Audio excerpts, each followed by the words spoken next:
বত্রিশের আস্তানা ভেঙে দাও ঘুরিয়ে দাও, বত্রিশের আস্তানা আওয়ামী লীগের আস্তানা, আওয়ামী লীগের আস্তানা, সন্ত্রাসীদের আস্তানা, জনতাদের আস্তানা, ভারতের আস্তানা,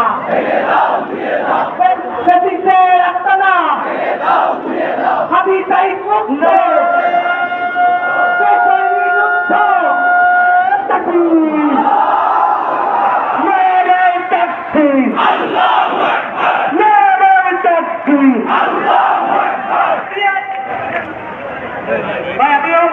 আপনারা চালু করেন, অফ করে দিচ্ছি।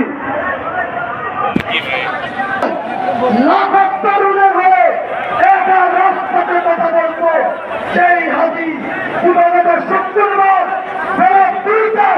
বিদায় নগর কালবাদ করে আমার সামনে গুলিবিদ্ধ হয়েছে। আমি আবুবাড়িকে নিয়ে ঢাকার মেডিকেল গিয়েছিল, অনেক আওয়ামী লীগের কুত্তার বাচ্চা আমাদের নাসিরকে বলেছে যদি হাতি থাকে কয়জন হাতিকে তুই বাঁচাবি।